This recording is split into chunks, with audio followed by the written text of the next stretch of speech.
Hey everybody, this is Rydo, and we are back to her story. We may conclude her story today. We have 79 videos. We're going through them in chronological order, as it were. Although technically it probably isn't chronological order because the videos were probably filmed out of order, but they're in the order that the game says is chronological. We're using the blank trick, which is every video has the user tag blank by default, so all you have to do is search blank, and once you see a video, take the word blank out, and then search again, and then it will find 78 instead of 79, if that makes any sense. So we're up to the second day of the 7th month of 94, the black shirt interview. This is about the 3rd time that they've called in Hannah to interview her, although in actuality, from my understanding, Eve has been showing up for almost all the interviews, and we've only seen 2 interviews that were sort of short in which Hannah was actually talking. Coffee, I guess. Milk and sugar. So here we have in that video a couple pieces of evidence that that's Eve. Eve likes sugar in her coffee or tea, and she's wearing the necklace. We never saw Hannah wear the necklace.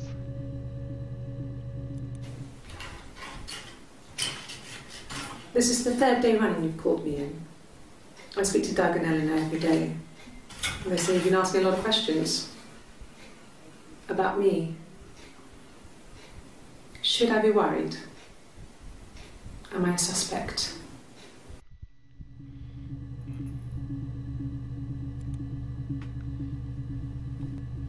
So, I think in the process of making this game, they did some strange things. They didn't want to get it too obvious, so they hid the tattoo, which would have been visible in most of the interviews. I don't see how it's hard. We've established I was in Glasgow when he was killed. You've spoken with the hospital.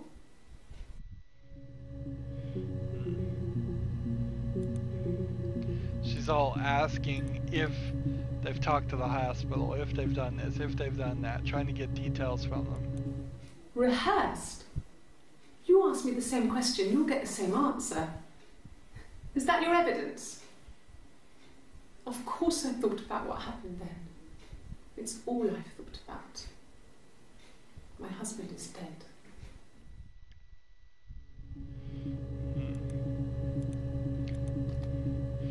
She does sound pretty rehearsed in a lot of these statements. Twins? Really? Are you really asking me that question?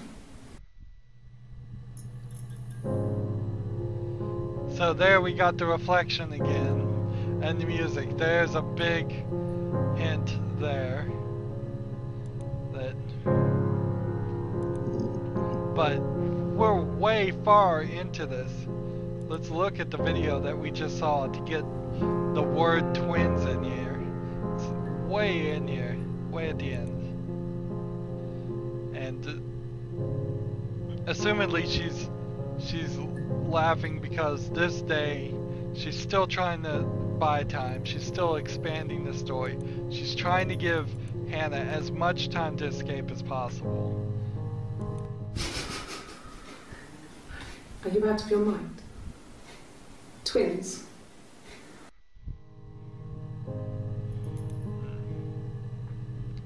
And she's just laughing at him and denying it. She was trying to stretch it as long as possible, and it seems like in this short interview on the 2nd day, she eventually realizes she can't go any further. Really? Go on then. Take the cup. Run your fingerprints. They'll match. Fucking do it. And that's no big problem because every time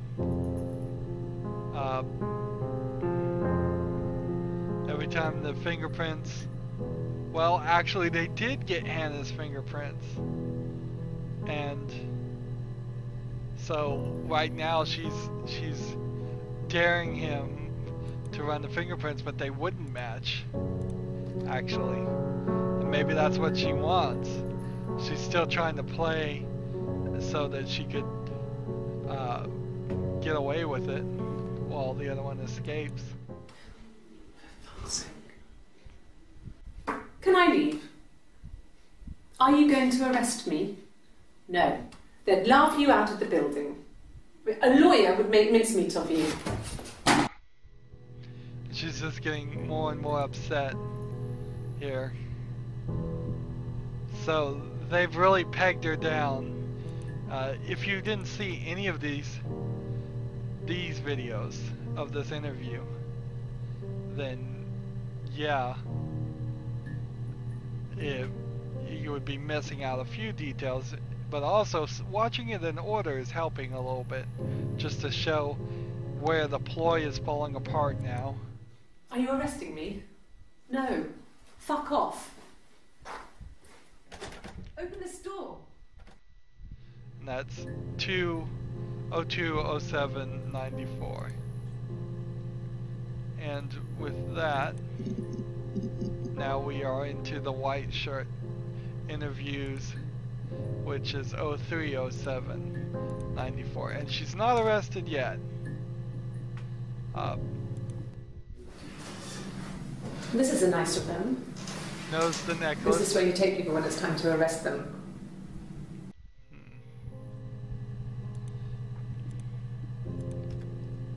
So she's had a day to think about it, and she can't stretch it any longer. But let's be fair here. It has been, I believe, 18 days since the incident, and very possibly 12 days, maybe even 15 days since they've actually had Hannah in the interviews. Yes, I understand my rights. No, I don't need a lawyer. Here they're Mirandaizing her, which apparently they never did before. I don't think, maybe they do Miranda rights in the UK, maybe they don't. Hard to tell. Yes, no lawyer. What are you going to arrest me for?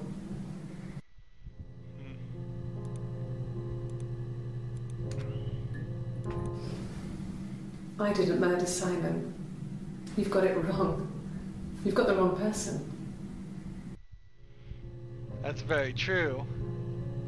So it's very surprising, though. We are into the white shirt interviews, and we still haven't gotten the chit chat app popped up yet. Interesting. Yes, I'll take a lie detector test.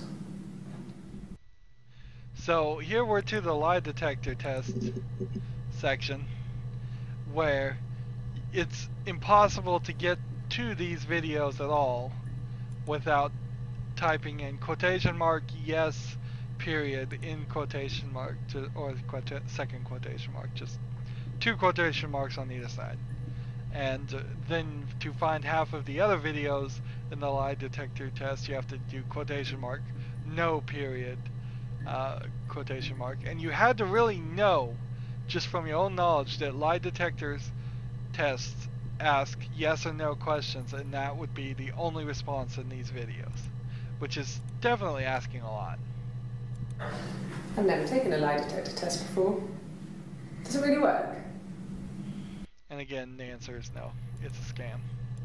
Don't ever agree to have a lie detector test. Yes. My name is Hannah Smith. They will say you failed. Shit. Sorry. So there she says her name is Hannah Smith, but that's actually a lie. She's just so used to saying it. Instead of her name is Eve. I never got her last name. Yeah, I get it. Yes. And I guess if you ran into this video where it's just yes, that might be a slight indication that the next videos are going to be yes. That's it. And right here, it would be so nice if they if they told you what the questions were. Yes. At some point. It really needs to be DLC, and it's kind of surprising that the creator is making her story too, and he hasn't at this point even mentioned. He'll mention that, but he won't say, oh, we're gonna bring out some DLC of all the questions to install and see what was actually being asked her. No. So here we are in the no. I bet some of them will still be Yes. Yes, no type stuff. Not helpful at all. Yes. These videos. Not helpful one bit. And No. there's a big chunk of them just designed to stop you from getting 100% of the database unless you either do the blank trick or search very specifically the word yes or no. No. Without the questions, this is pointless. It's silly. I can take this stuff off now. Did I prove I'm innocent?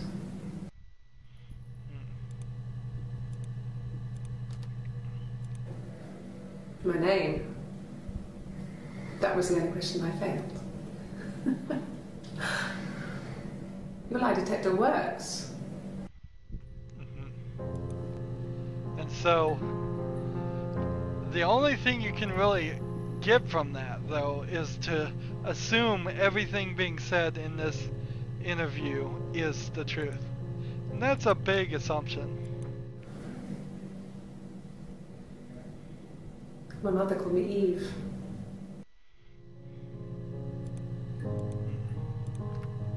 And here we get well, the she wasn't my real mother, but she raised me. Do you want to hear the story? It's a real life fairy tale. Yeah, and see, even up to this point, the game seems to say I haven't gotten enough details to end the game. Either that or the chit chat app that says to get you to the credits just doesn't pop up until a certain number of hours, and if that's the case, then we're gonna just have to end the series without seeing the credits again. That'd be entirely unfair for people playing the game fast. It's not much of a speedrun type game because it would literally just be people typing blank and then search and then watching all the videos, unless you tried to do a speedrun not using the blank trick, which might be an interesting speedrun for this game, although I probably wouldn't see many people try it. Across the road, where my parents first lived there, was a midwife called Florence. When Hannah was born, I was born at the same time. The midwife was there to help. I'd been throttled by the cord, probably wrapped around my neck by Hannah. The midwife told my mother I was dead. But I wasn't. She wrote all this stuff in a diary. Amazing what people will admit to on paper. You know, this halfway feels like this could have been an independent movie at some point, and they just had all this footage shot and they made it a game later. Florence took me home with her. Mother hadn't been expecting twins and had a healthy baby. I guess she was just happy for Florence to clean up. Take away the evidence that this was anything but a happy occasion. There we last time got the reflection again. We've seen it about 3 times, and if you have the anti-glare filter off, like here, if you have that clicked, you'll just hear the police siren and that's it. Florence raised me in her home. Not I never left it. She kept me out of sight. It wasn't odd for people to see a midwife with a baby, carrying in supplies, washing nappies, that sort of thing. I never knew any different. I grew up looking out of my window and seeing her across the road. I thought it was like a reflection in the mirror. She was me. See, and it just doesn't like really get to the root of why Florence did that. I wish it did. Yes. The first time we saw each other, it was strange. We both realised at the same moment, I think. We must have seen each other before, but there was this instant when we first realised it wasn't a reflection. The reflection was staring back. I think I was 5. It was my birthday. My reflection was wearing a party hat and waving. I knew what party hats were from books. And it suddenly occurred to me, today must be my birthday. I waved back and we just spent ages waving at each other and copying each other's movements.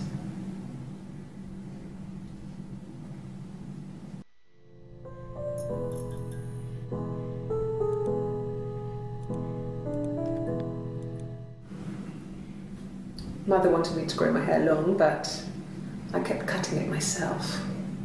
I wanted to look like my reflection. She always had short hair when she was little. Mother would hide the scissors, but I would find a way. Cut it with a bread knife, something like that. My reflection would always leave her house and go on adventures, but I never could. Mother taught me at home, and I had books and TV. Oh, TV was magical, but it was only on when it wanted to be, so I spent a lot of time reading books.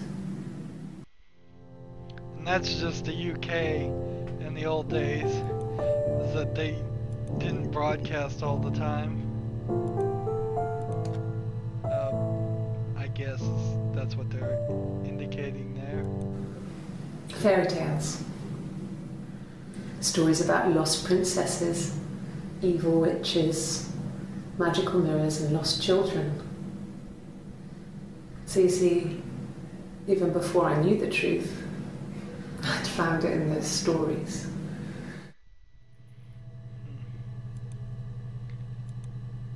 I'm not really getting anything new from this series of Florence was a warm, kind person.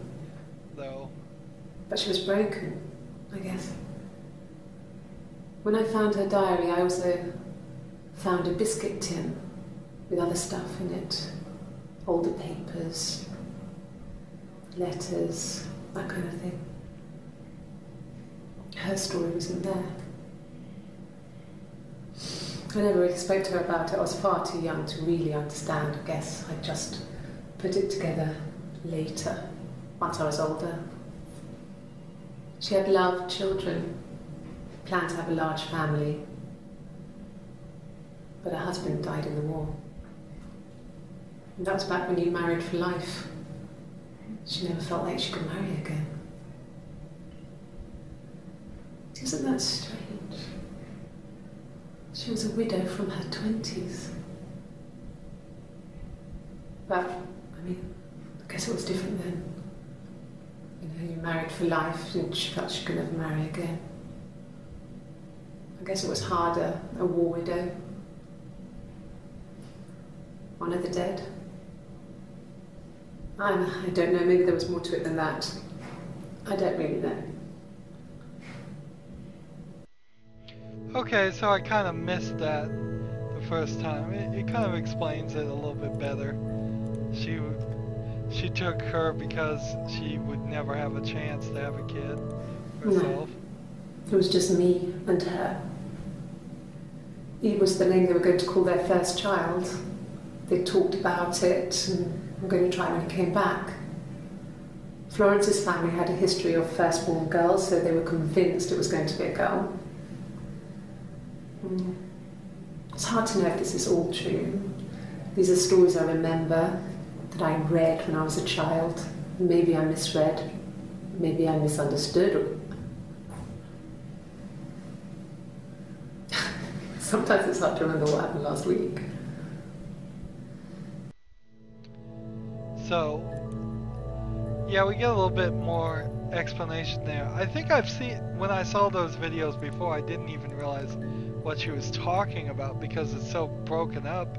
I could have easily attributed that to something else, or just not understood it. When I was 8, Mother died. She slipped down the stairs. It was an accident. I had read a diary at that point and I knew she wasn't my real mother. So I burned the diary that day and I left. Walked out and across the street.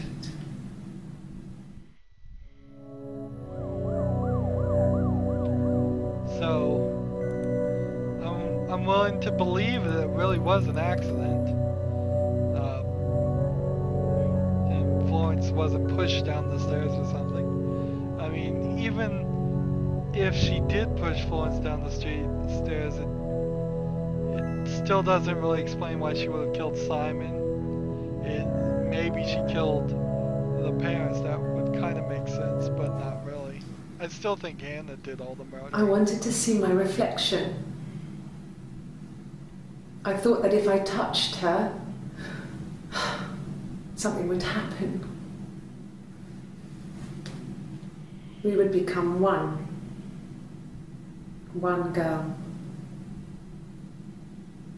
The fairy tale was over, the witch was dead, and I'd be restored to my rightful place. See, that didn't even really happen. Because all she really did is get locked up in the attic. Now, see, we are almost 2 rows left. Still haven't gotten to the end, to the chit-chat. She recognized me from the window. She told me to come inside, and she hid me. They had made the attic into a place where Hannah could play. It was a dollhouse. She hid me up there. No one else ever went into the attic. It was her place. See, and when you watch this all in order, it kind of makes a lot more sense just how the game was supposed to transpire. Because I kind of found Dollhouse really early in the game. I'm not sure where the dollhouse came from. I don't know if it was given to them or they inherited it. I mean, they wouldn't have had the money to buy it. It was so huge. It must have been taken up to the attic in parts and then reassembled up there. It's a beautiful thing. Wallpaper to scale, little furniture, the lights work, mirrors, beds, big duvets and pillows. We spent hours and hours playing in it, invented all these characters and families who lived there. We wrote paperwork for them all. Passports, diaries, gave them all really elaborate stories. Once, a moth got trapped in there. We'd left a light on. It was making the most horrendous noise. We tried to kill it, but it was tough. We ended up crushing it under a copy of the Arabian Nights. And Arabian Nights is a good reference here. That's exactly what she's doing. She's just telling stories to buy time, which is what happens in Arabian Nights. It just became our way of life. We would swap places and take it in turns to do things. And we were very careful. Whoever had been out that day would come back and write a detailed diary so that we were on the same page. We had a list of rules that said what we could and couldn't do in any given situation. It was exhaustive. We lived a second life through those rules, rules for things that could only ever happen inside our imaginations. And we would consider all the permutations of future events and agree rules to walk our way through them.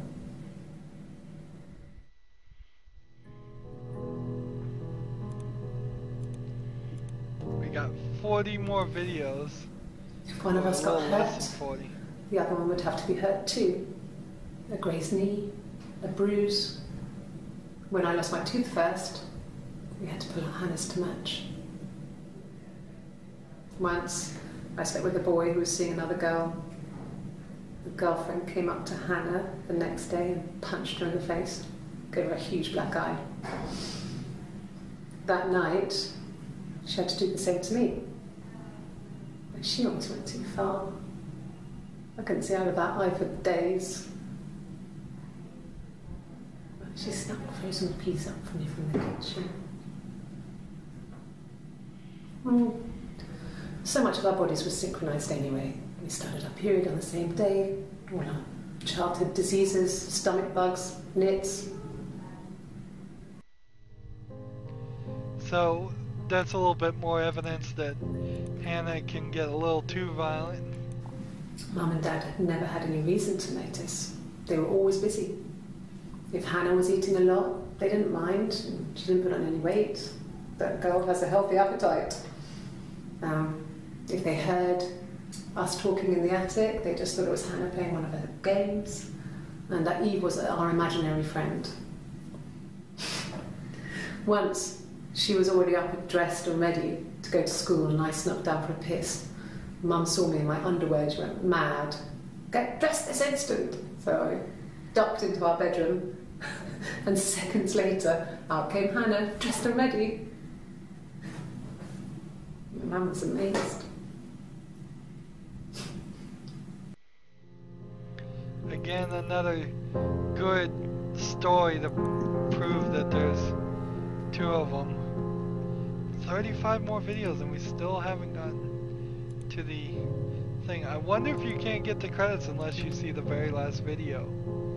I think if that's just a requirement. When we weren't together, we'd send secret messages by tapping out a code that we'd learned from a book, the knock code. Something prisoners of war would use. We'd tap them out on radiator pipes or the attic floor.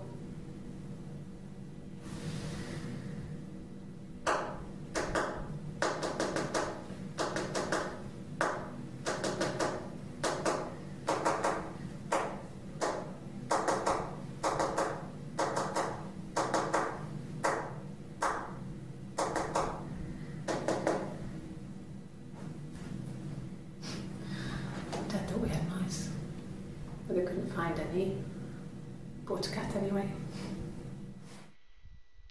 Turns out the knock code is not quite Morse code. It's a little bit easier, I would say, to learn and use. We loved our cat. It's probably slower. Domino. He had this little bell around his neck to stop him from killing birds in the garden. And we used to write each other notes and put them in the bell, and we could send them to each other. Mum found some of the notes once and she thought I was just writing to myself because our handwriting was identical. And we had our own words for things, so she didn't quite understand them anyway.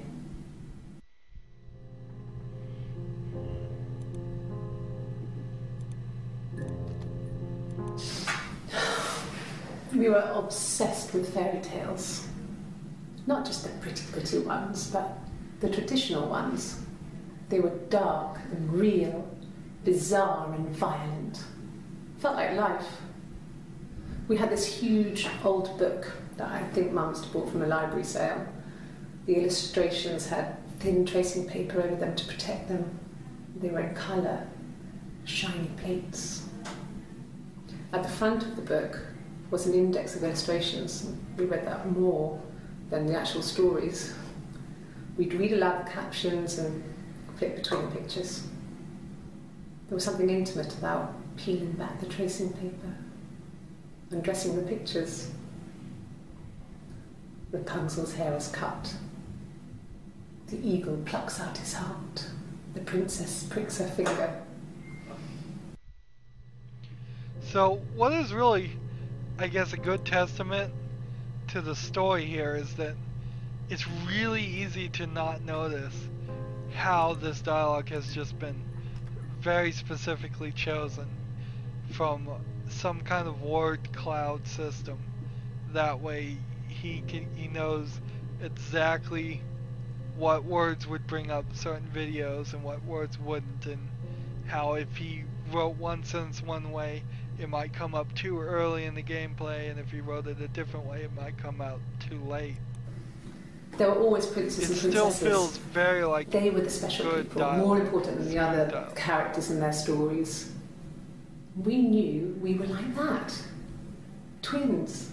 Magical. We were the princesses.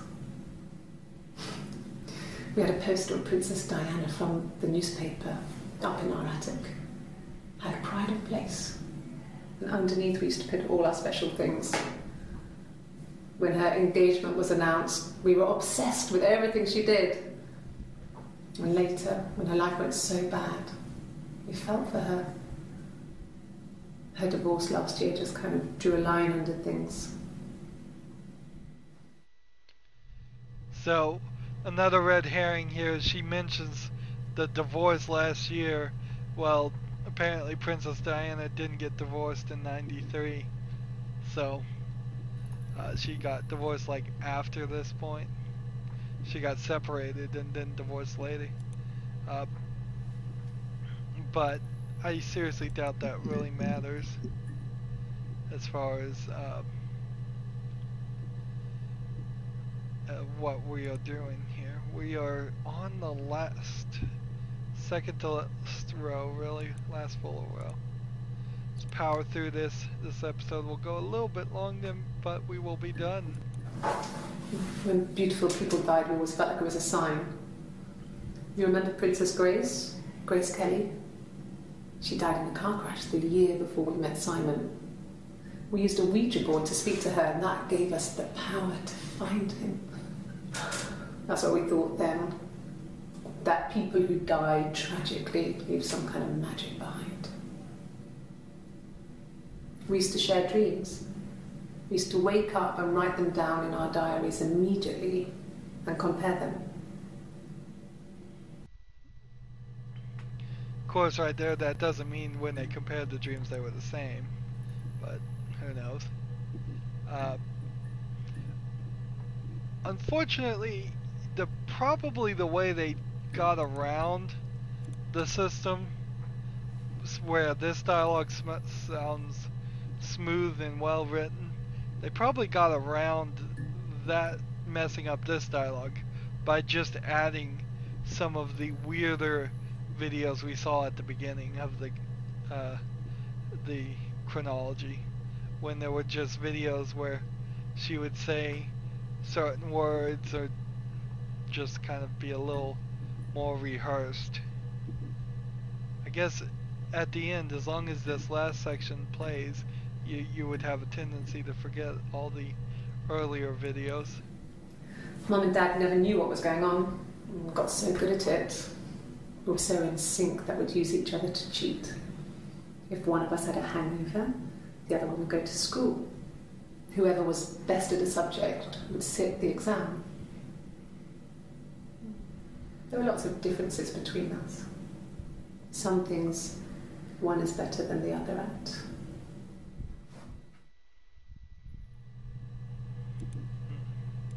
And then we get some good evidence here. Differences? She's a better driver than me. She passed the test for us. I tried to take it and nearly crashed the car.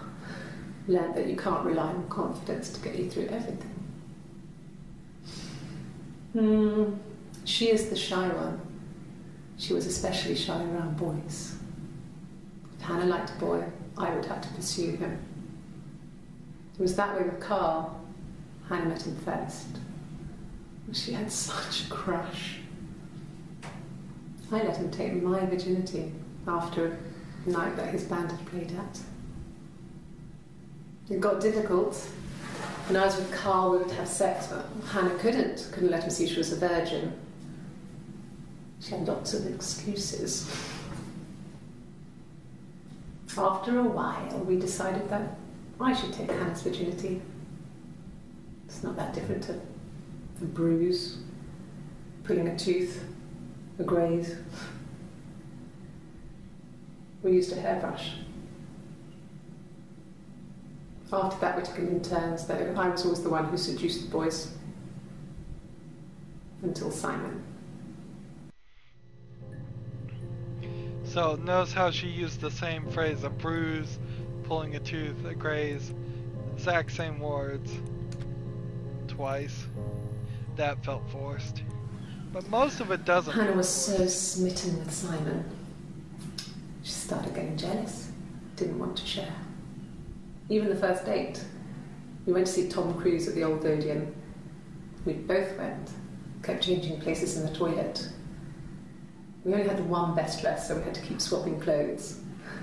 Must have thought we had terrible bladder problems. The next date, it was my turn.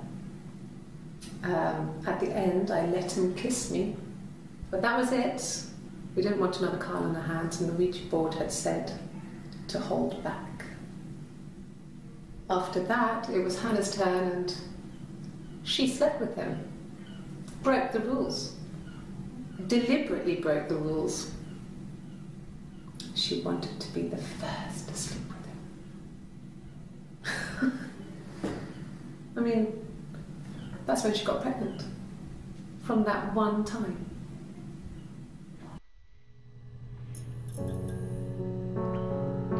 So that's funny that you see the reflection there, because the game is now purposely trying to make you believe that Sarah is Hannah's daughter, but it's not possible.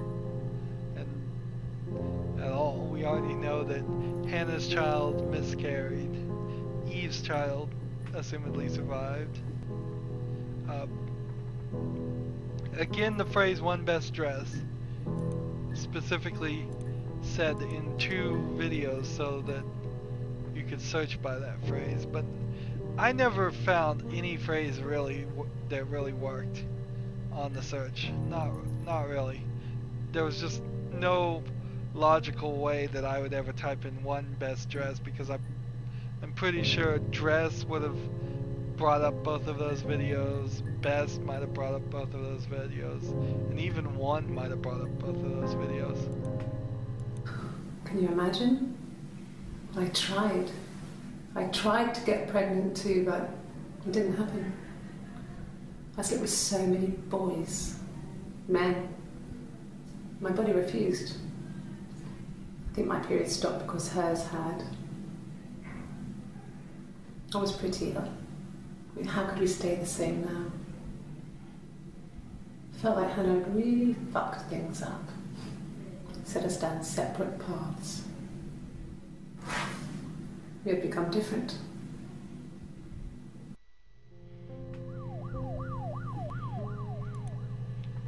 And see, that's almost evidence to think it's a split personality, but I can't throw away all the evidence we've seen.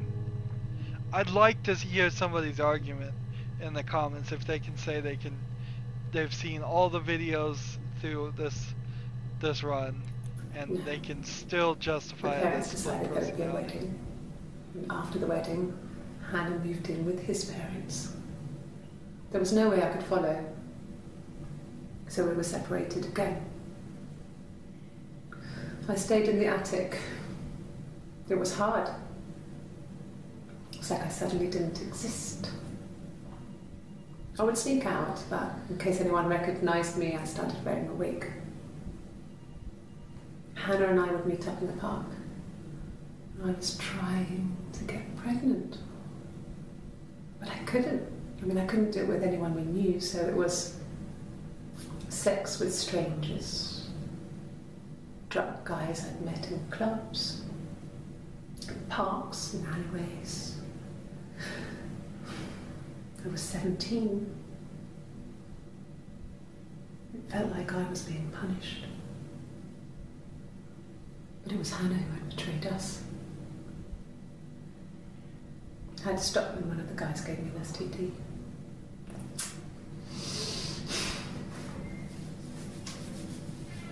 When we met up, it was disturbing. For the first time, my reflection, she didn't look like me. She was fatter, flushed. If anything, I was getting skinnier. I found it hard to look sometimes. We talked about what to do. Was it time to become our own people?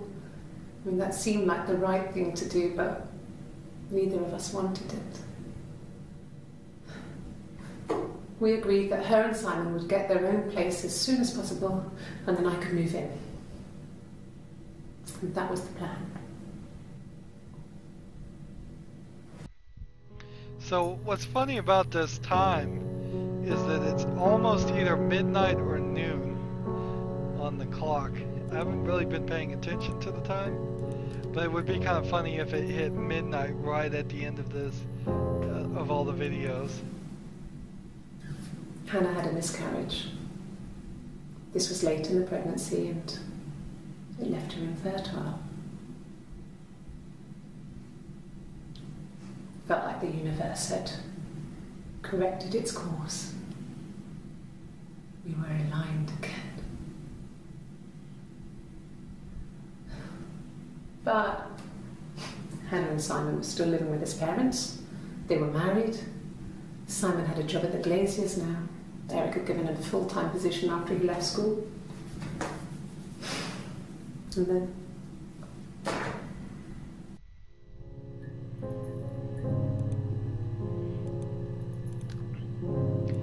I will say, when you go chronologically, you see the reflection a lot. It was a very hard time. I was depressed, was still pretty sick of the STD. And I came down one morning and they were dead. They were in bed and both had been sick. They'd thrown up a lot. And I'd slept through it.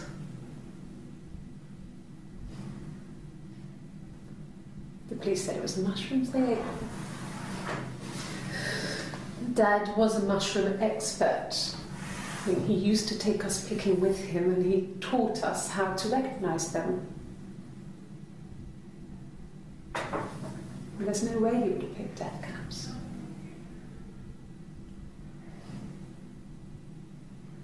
But the police believe that's what happened. They never even looked in the attic.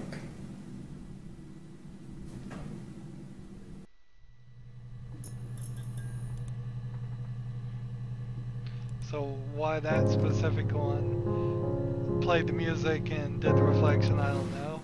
Yes, it was a cremation for the best. We both wore black and had veils, so it was easy. And after the funeral, everyone came back to the house. Hannah served up sandwiches, and I stayed out of sight. So, this video in particular was confusing because I was only by watching it in exact order, chronological, can you infer that they're talking about the cremation and funeral for the parents and not Simon, which I assume has happened, or maybe never hasn't happened at this point, maybe never does happen. The legal stuff was completed very quickly. Hannah moved back in with Simon. Eric gave Simon the week off to help with the move. He decorated, modernised wallpaper, curtains. Hannah insists the attic be left as it was, dollhouse and all. Simon never went up there.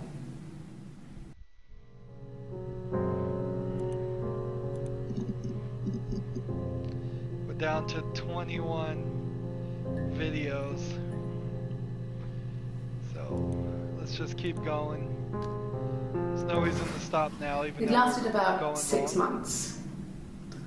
I tried to carry on, but everything was different. Hannah insisted I not pretend to be her around Simon, let alone sleep with him. We didn't share him like the others. The rules had changed. Me living in the attic had become weird in a way it hadn't been before. So, what is a good piece of information here is that she was only in the attic when they first got married for about 6 months. That was 9.5 years ago. So I moved out. Got a small bed sit. Got my tattoo to mark the occasion. I was singing in a bar in the evenings. So I had some money, enough money to cover my rent. And I've been doing something similar ever since. I haven't put down any roots. I don't exist. And it's amazing that she would be able to do that for 9 years. That's a big ask to believe. He saw me singing one of my shows. Pure chance. Not sure I remember what he was even doing there. Afterwards, I had a drink at the bar and he came over and we got talking. I knew who he was. Obviously I knew who he was. But he didn't know who I was. He was fascinated by the likeness. He guessed my name from my tattoo. Told me it was a palindrome, like that would impress me. I enjoyed talking to him. It was amazing to be able to sit and interact and talk to him after all this time. He didn't tell me he was married. I'm not sure what he was thinking. He later told me it was like he was dreaming. A waking dream. So he saw her with the blonde wig. He saw the tattoo that the other one didn't have. He knew it was someone that looked somewhat like his wife and decided to cheat on his wife with this person. No. No, he wasn't wearing his wedding ring.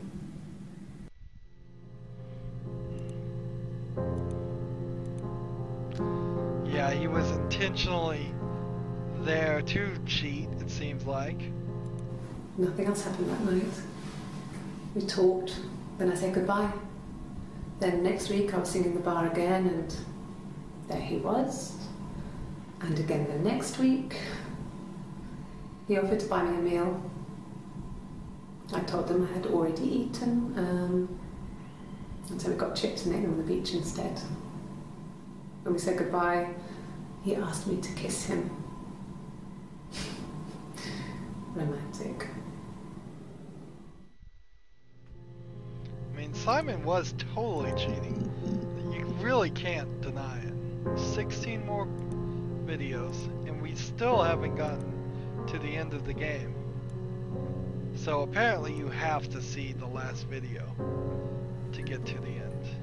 It must be the case. Yes. I thought about telling Hannah. I felt guilty after the kiss. But then it began to feel like this was the way it should be. Sharing, like we had before. He never mentioned her to me. There was the Simon with me and the Simon with her. It was almost like it was a different Simon.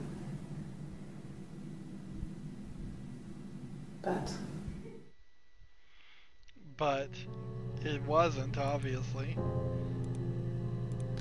It would have been funny if that was the twist, but that would be so unbelievable. It's barely believable there's even a Hannah and Eve twins.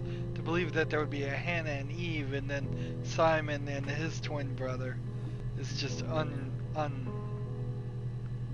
unimaginable, unrealistic. After the kiss, the next time, he took me back to the house, to our parents' house, to their house.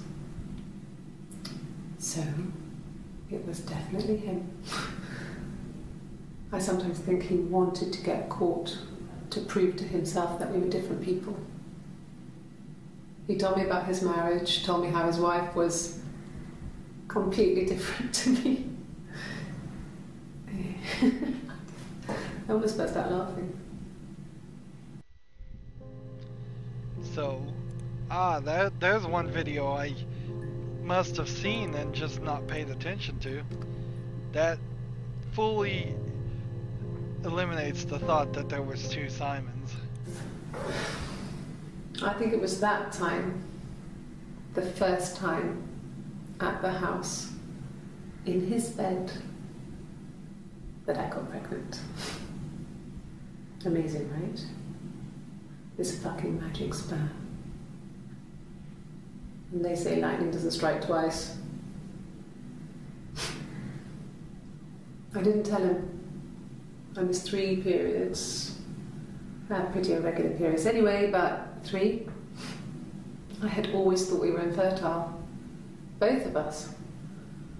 I didn't tell him. Just waited. Hannah and I were meeting for our birthday, and I told her because I thought she would be happy for us both. I think she was.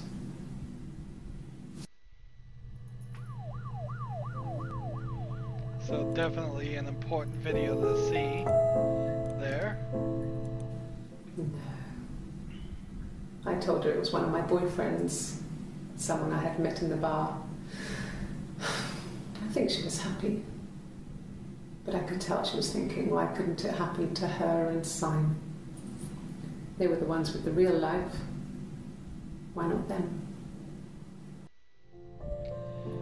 Man, you sure do experience the story a lot better in order.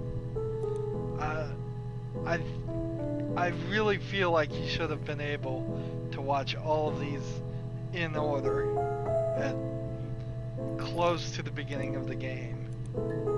Because it just doesn't... It's just too crazy trying to watch these back and forth. And it's too many videos to try and sort out in sessions, because there's no way to save a session. If I could have sorted out all the white white shirt interviews in one session, saved that, then loaded up the blue shirt interviews and added to that, and done some different multiple session handling there, then maybe there would have been a system that would have potentially allowed me to try and play better. Then she told me she wanted to help more. She said I should move in with her. She would come clean with Simon about me. I was family. I couldn't have a baby in a bedsit. I told her I didn't want to tell Simon. Told her to wait for the time being.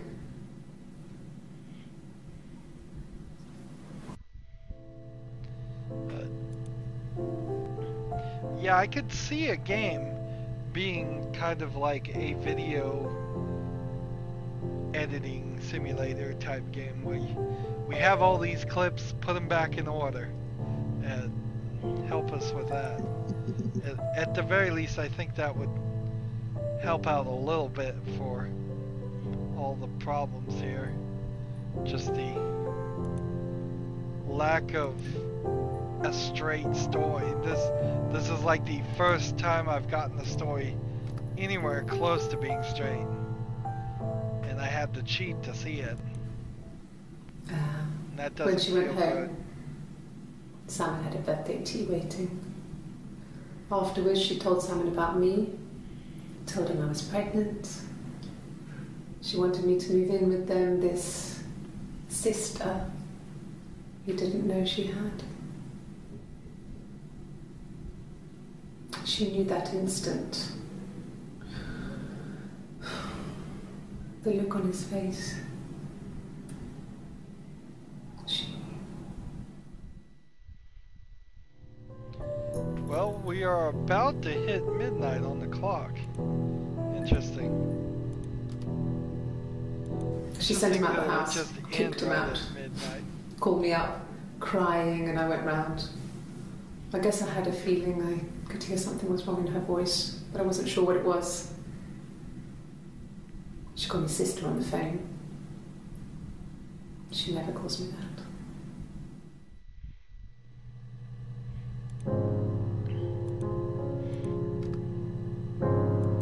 This was about 9. I went round and she was waiting for me.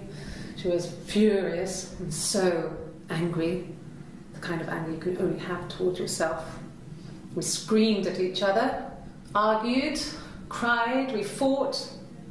I hit her back, left a bruise.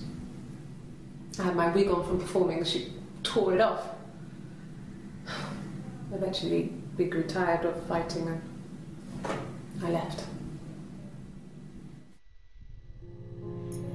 So the argument was between them two, not Simon and Hannah at all, it seems like. I don't think I really grasped that until just now. It's like I told you before, I drove. I took the car and drove. I don't have my own car, but I have a spare set of keys. I just drove north. I wanted to think, put some space between me and them. Everything I told you before is true. I stopped at Glasgow. I was tired, exhausted. I pulled out and I hit a car. My car was okay, but I was worried about the baby, so I went to A&E to get the okay. Everything was fine. Slept in the car. When I woke, I tried to call Hannah from a payphone. She wasn't answering. And then I decided to drive back. I had decided that she was more important to me than Simon. So we went over the midnight or noon, probably noon would be my guess, time. Like I said before, it was 3, something like that. I walked in, saw Simon. He was on the floor of the living room. His throat had been cut. There was a lot of blood.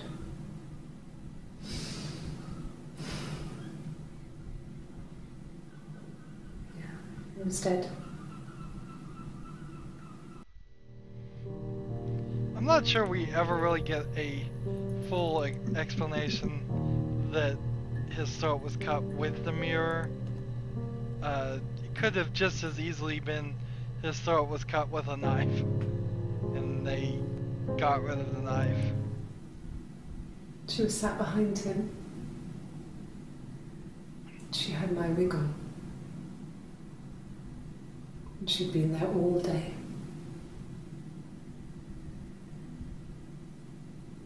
And she had blood on her.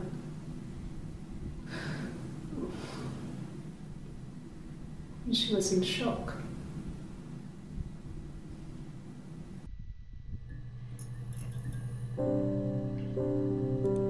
So she may have put the wig on to see how he would act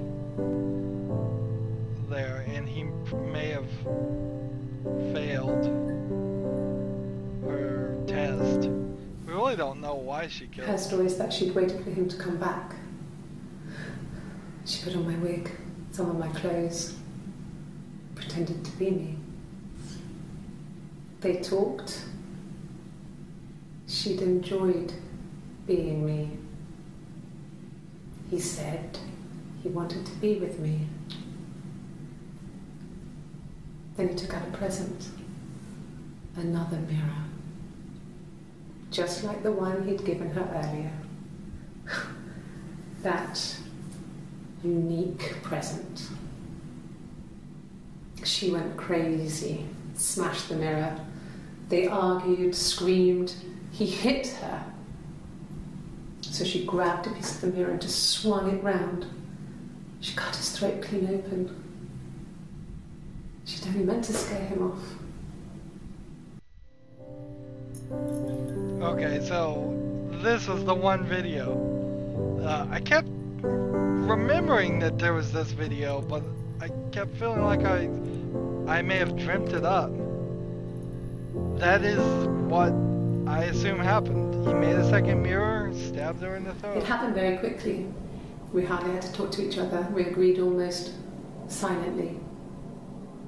The baby was what mattered. We'd help each other. We cleaned up. We bagged up the broken mirror, her clothes, they're gone. We took him down to the cellar. We knew we had an alibi, and we wanted the body to be found later. We wanted to have suspicion on us, so we could then disprove it, rather than have it linger. Better to keep the body in the house than risk being seen with it. The watch, that was my touch, to make sure the alibi stuck.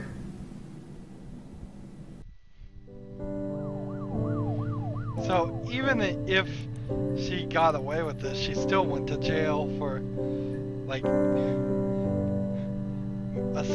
for several crimes, because you can't just hinder an investigation and walk out the door. My sister is gone,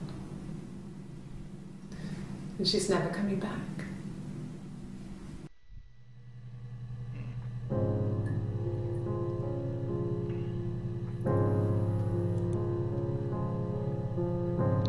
Now, what's interesting about this is the thought of how they're gonna protect the baby, because if Hannah was thrown in jail, and then Eve would be still pregnant and be all right. So they're really shooting the moon here, to use a phrase. They're trying to both let Hannah escape for the murder and not go to jail, and manage to get Eve not to spend her entire life in jail too, is I think what they were shooting for here. I'm not sure they really succeeded. It's a very convoluted plan that they're trying to play at. Can you arrest someone who doesn't exist?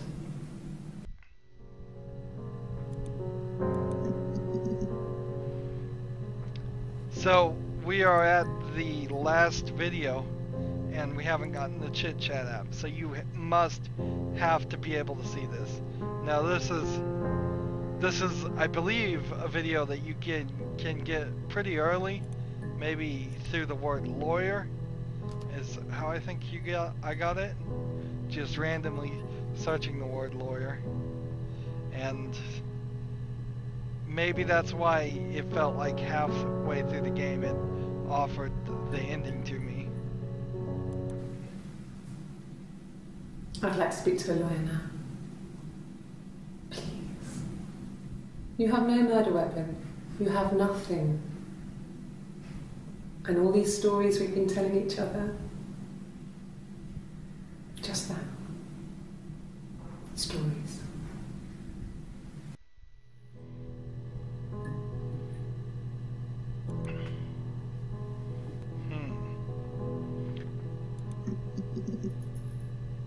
Zero entries found, now for blank.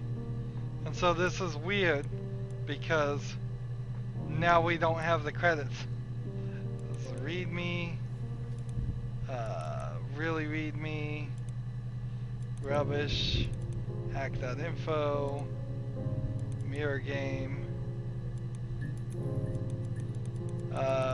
What to do now?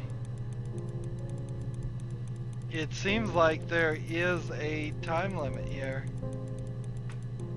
Sadly, it really feels like I can't progress to the credits because of some kind of time limit. We just saw all of the... I'll finish the game here. Just try to do this real quickly. We've seen all of the videos. I am only more certain, in my opinion, that there are twins. There we go.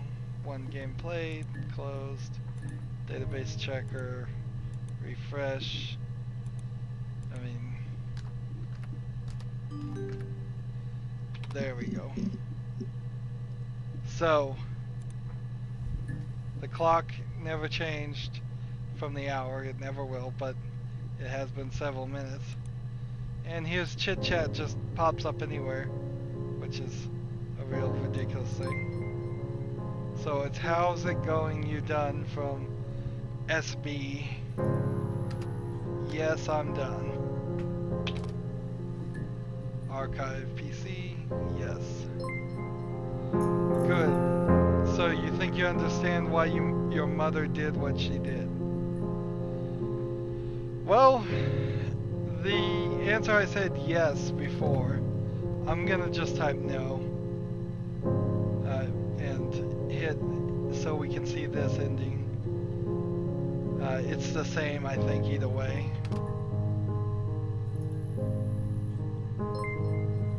That's understandable, Sarah. You can always come back again.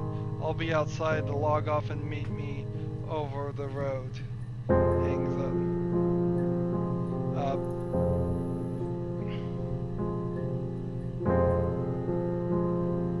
Let's see. You know, instead of saying that SB is the creator of the game, Sam Barlow, maybe it's Sergeant something. A police helping out. I don't know. I don't know if that makes any better sense. Here's Sam Barlow. Written and directed by Sam Barlow. Starring Viva Seifert.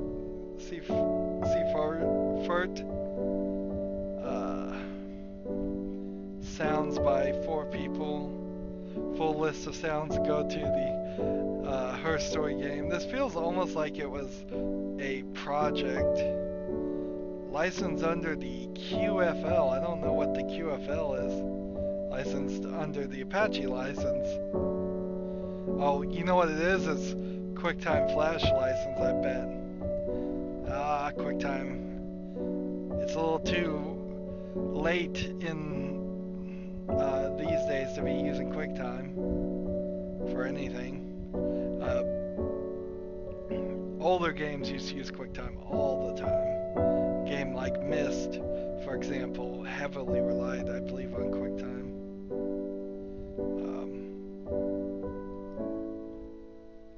Let's see, and then we have all these backers by different names. And notice some of these videos are reflected here, that the tattoo is on the other arm. I think it looks like maybe all of these videos are reflected.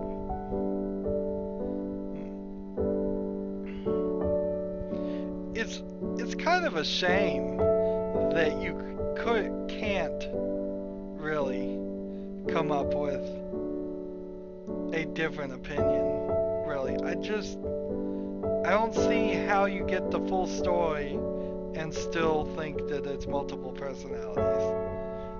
Maybe that's more likely. A lot of it is just because I'm now glued to my own opinion and I can't pull myself away from that. But I'd really like to hear somebody's argument if they've seen every single video and they're gonna say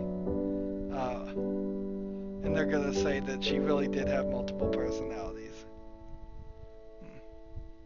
Sarah, if you're stuck, you could always try admin random or the unlock command. And I think if you look at the credits again, it might give you a different note there. There we go, we have admin unlock, and unfortunately we have no way to search because blank is not in any of the user tags. The only thing I could do is do this, go through 15 of these and come back and add something here, and that still would not work, would it? Because if I type something like blank, we'll just type in blank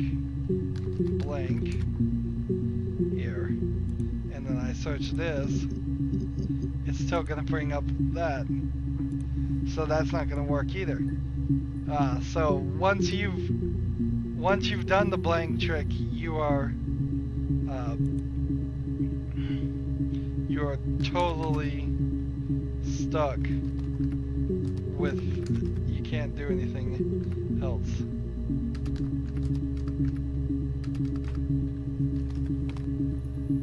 Admin command. Let's see.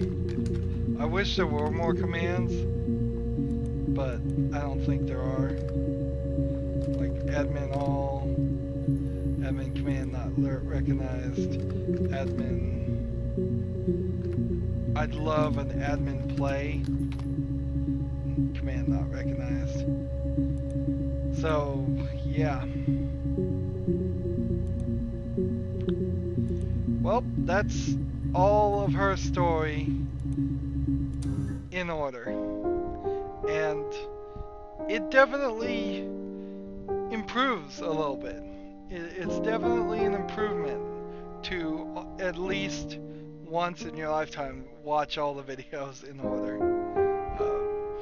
I think though what I would have done had I made this game is I would have had more interviews, or maybe the same number of interviews but taken sections of the interviews and squished them together, so you don't have 7-second videos coming up.